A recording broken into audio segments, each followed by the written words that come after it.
ஒரு ஊரில் ஒரு ஞானி இருக்கிறார். ரொம்ப பெரிய ஞானி. ரொம்ப வயசாயிட்டுது. கடைசி காலத்தில் அவர்கிட்ட சில பேர் வந்தாங்க. உங்கள் குரு யார் அப்படின்னு கேட்டாங்க. அவர் நிமிர்ந்து பார்த்தார். எனக்கு ஆயிரக்கணக்கான குருமார்கள் உண்டு. அவங்க பேரெல்லாம் சொல்லணும்னா இந்த காலம் பத்தாது. ஆனால் முக்கியமான ஒரு 3 பேரை பற்றி மட்டும் உங்களுக்கு சொல்கிறேன் அப்படின்னாராம். அப்புறம் சொன்னார், அந்த 3 பேரில் ஒருத்தன் ஒரு திருடன். ஒரு சமயம் ஒரு பாலைவனம் வழியாக நான் போய்கிட்டு இருந்தேன். அப்போது வழி தவறி போய் ஒரு கிராமத்துக்கு போயிட்டேன். அது இருட்டு நேரம், நடுராத்திரி, ஊரே உறங்கி போச்சு.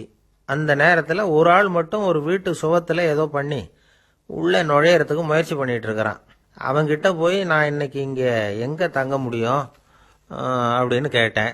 அதுக்கு அவன், இந்த ராத்திரி வேளையில் அது ரொம்ப சிரமம், ஒரு திருடனோட உங்களால் தங்க முடியும்னா நீங்கள் என்னோட தங்கலாம் அப்படின்னா. நான் அவங்க கூட 1 மாதம் தங்கியிருந்தேன். ஒவ்வொரு நாள் ராத்திரியும் இப்போ நான் என்னுடைய வேலைக்கு போகிறேன், நீங்கள் ஓய்வு எடுத்துக்கோங்க அப்படின்னு சொல்லிவிட்டு போவான். அவன் திரும்பி வந்த உடனே உனக்கு ஏதாவது கிடைச்சிதான்னு நான் கேட்பேன். அதுக்கு அவன், இன்னைக்கு ராத்திரி ஒன்றும் இல்லை, நாளைக்கு மறுபடியும் முயற்சி பண்ணுவேன் அப்படின்பா. எப்பவும் அவன் நம்பிக்கை இழந்ததே கிடையாது. எப்பவும் சந்தோஷமாகவே இருப்பான். நானும் ரொம்ப காலமாக தியானம் பண்ணிக்கிட்டே இருந்தேன். ஒன்றுமே நடக்கலை. ஆனால் நான் என்ன பண்ணேன் தெரியுமா? மனசு வருத்தப்படும், நம்பிக்கை இழந்துருவேன். அப்போல்லாம் அந்த திருடனுடைய விடாமுயற்சி தான் ஞாபகத்துக்கு வரும். அதனால் அந்த திருடன் எனக்கு ஒரு குரு. என்னுடைய 2வது குரு யாருன்னா அது ஒரு நாய். இது எப்படின்னா, ஒரு சமயம் எனக்கு ரொம்ப தாகமாக இருந்தது. ஒரு நதியை நோக்கி போய்கிட்டு இருந்தேன். அப்போ ஒரு நாயும் வந்தது. அதுக்கும் தாகம். ஓடி வந்து ஆற்றை பார்த்தது. அதோட நிழல் வந்து ஆற்றுல தெரிஞ்சுது. அதை பார்த்ததும் பயந்துட்டுது. அதாவது அது தன்னுடைய சொந்த உருவத்தையே கண்டு பயந்தது. அதை பார்த்து குறைக்குது, திரும்பி ஓடிச்சு. ஆனால் அதுக்கு தாகம் அதிகமாக இருந்ததுனால அது மறுபடியும் திரும்பி வந்தது. பார்த்தா மறுபடியும் தண்ணியில் நாயோட உருவம் தெரியுது. இப்படி சில தடவை பண்ணிச்சு. இருந்தாலும் கடைசியில் தண்ணியில் குதிச்சுட்டுது துணிஞ்சி. இப்படி குதித்த உடனே அதோட உருவமும் மறைஞ்சுட்டுது. இதை பார்த்தேன்.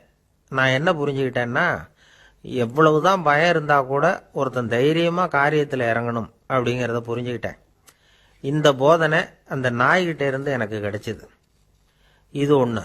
அடுத்தது என்னுடைய 3வது குரு யாருன்னா அது ஒரு சின்ன குழந்தை. நான் ஒரு சமயம் ஒரு நகரத்துக்கு போனேன்.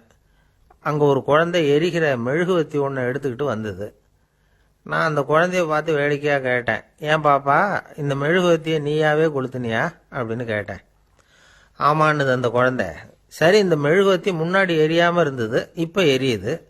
இந்த மெழுகுவத்திக்கு வெளிச்சம் எங்கேருந்து வந்தது, அதை எனக்கு காட்ட முடியுமா அப்படின்னு கேட்டேன் அந்த குழந்தைகிட்ட. இதுக்கு அந்த குழந்தை சிரிச்சுக்கிட்டு அந்த மெழுகுவத்தியை ஊதி அணைச்சுட்டுது. அதுக்கப்புறம் என்னை பார்த்து கேட்டுது, இப்போ இந்த மெழுகுவத்தியின் வெளிச்சம் போனதை பார்த்தீங்க இல்லையா, அது எங்கே போச்சுன்னு எனக்கு சொல்லுங்க அப்படின்னுது. அந்த குழந்தை இப்படி கேட்டதும் என்கிட்ட இருந்த ஆணவம் அழிஞ்சுட்டுது. நான் படித்ததெல்லாம் அந்த வினாடியில் சுக்கு நூறாக போயிட்டுது. என்னுடைய முட்டாள்தனத்தை நான் உணர்ந்தேன் அப்படின்னு இவ்வளவும் அந்த ஞானி விவரமாக சொன்னாராம். அதனால் நாம் இன்னார்கிட்ட இருந்து தான் இதை கற்றுக்கணுங்கிறது இல்லை, யாருக்கிட்டே இருந்தும் எதையும் கற்றுக்கலாம். நம்மால் ஒருத்தன் ஒரு நாய் வளர்த்துக்கிட்டு இருந்தான். அந்த நாய்க்கு வால் கிடையாது. யாரோ ஏற்கனவே வெட்டி எடுத்துட்டாங்க. இந்த நாய் தான் சார் எனக்கு குரு, அதுகிட்டே இருந்து கூட நான் பாடம் கற்றுக்கிட்டு இருக்கிறேன் அப்படின்னா. அப்படி என்ன கற்றுக்கிட்டேன் இந்த வால் இல்லாத நாய்கிட்டே இருந்து அப்படின்னு கேட்டோம்.